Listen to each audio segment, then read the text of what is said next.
Philippe Lescure, bonjour. Vous êtes le président actuel de la Fédération française de triathlon. Vous avez déjà effectué 4 mandats. Vous visez un 5e mandat. Mais j'aimerais refaire un petit retour en arrière, parce qu'on vous connaît en tant que président, mais on oublie un petit peu que vous avez été triathlète, que vous êtes un vrai passionné. Est-ce que vous pouvez nous parler un petit peu de ça? Oui, je suis d'abord et avant tout, et avant d'avoir été président, un triathlète pratiquant. J'ai effectué environ 150 triathlons, 5 fois finisher à Nice, 2 fois finisher de l'Ambronman. Ce sont des moments inoubliables. J'ai participé 5 fois à la Coupe de France. J'ai couru à peu près toutes les distances de ce qu'on appelle aujourd'hui le sprint au XL.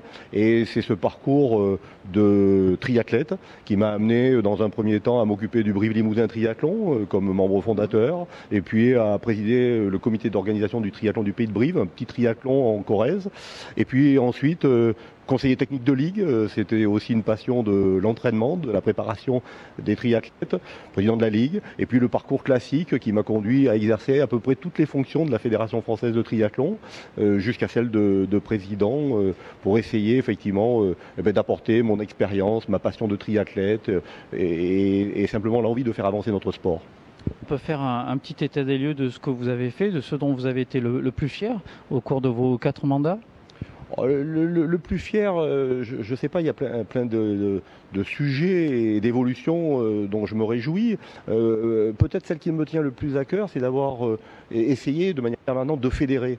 Une fédération, c'est d'abord fédérer. Fédérer les clubs, fédérer les organisateurs, fédérer les ligues régionales, fédérer tous les acteurs, les arbitres, les médecins, les athlètes de haut niveau, les athlètes. Voilà, c'est cette notion de fédération qui pour moi est la plus importante. Et puis ensuite, conduire des projets.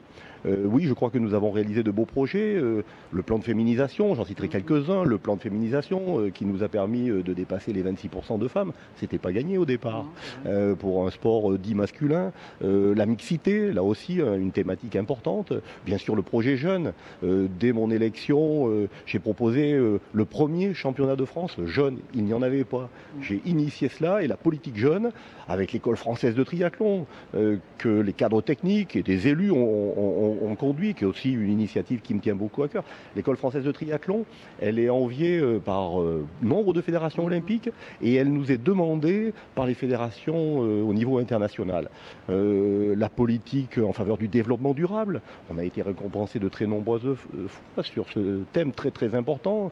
La politique aussi en faveur du nombre d'épreuves. Alors, bien entendu, je ne mésestime pas les difficultés des organisateurs, mais nous sommes à un chiffre de près de 2900 épreuves sur le territoire. Voilà, cette politique qui s'est concrétisée par un accroissement de nos effectifs de manière exponentielle, de nos clubs, de nos licenciés, de nos pratiquants, je crois que c'est effectivement cela qui me réjouit le plus, non pas en termes de fierté, mais en termes de satisfaction collective. Parce que moi je suis très attaché à la notion de succès collectif. C'est pas le succès de Philippe Lescure, c'est le succès des équipes qui ont permis cette réalisation. Et quand je pense aux équipes, je le pense de manière large, tous ceux que j'ai cités, et en premier lieu d'ailleurs le travail de nos clubs, car s'il n'y avait pas des clubs dynamiques qui, sur le terrain, font avancer le triathlon, le duathlon, les disciplines enchaînées, on en dira un mot, et bien évidemment, il n'y aurait pas de progression de la Fédération française de triathlon. Quand on voit ce beau parcours, on peut se demander qu'est-ce qui vous reste à faire, puisqu'on a l'impression que vous avez porté déjà tellement haut, que la barre est déjà tellement haute. Qu'est-ce que justement, dans l'avenir, si vous êtes réélu, quels seront vos prochains travaux? Je crois que lorsqu'on garde une âme de sportif, une âme de triathlète, on veut toujours faire mieux. Notre fédération, c'est vrai, aujourd'hui elle compte 60 000 pratiquants, 60 000 licenciés, pardon, hommes et femmes, pratiquantes, 200 000.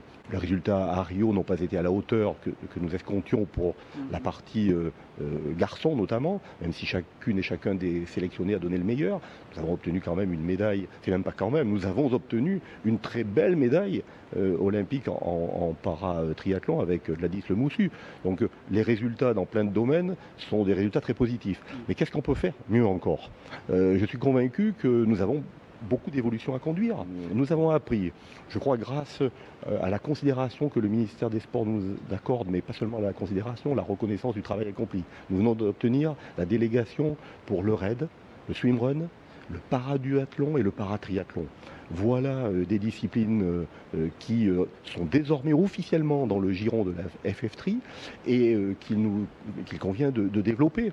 Et là, il y a encore des possibilités de nouveaux pratiquants, de nouvelles pratiques très très très importantes. Je suis convaincu que cette fédération, elle a le même chemin à parcourir qu'elle a déjà parcouru.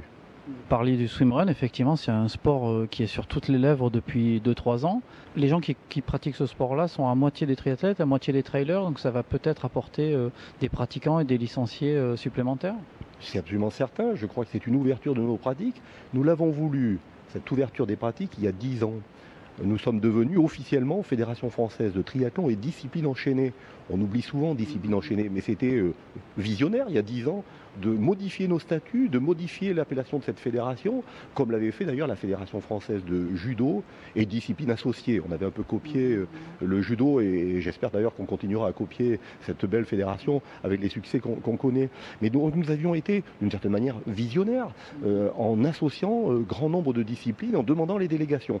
Les 4 que je viens de citer nous ouvrent incontestablement de nouvelles perspectives et de nouveaux pratiquantes et pratiquants. Ça veut dire donc eh bien, plus de licenciés dans nos clubs, plus d'organisation, plus de pratiques et finalement nous permettre de continuer cette belle croissance et ce développement qui, encore une fois, je crois, n'est que à mi-chemin.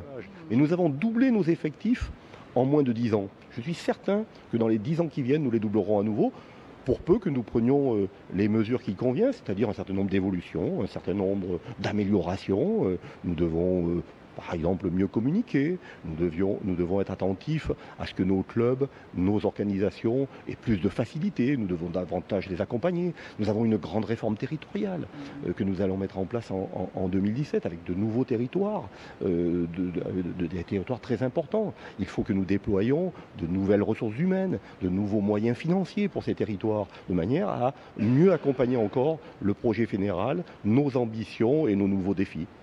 Tout ça, ça faisait partie de votre programme ou c'est un souhait pour l'avenir du triathlon?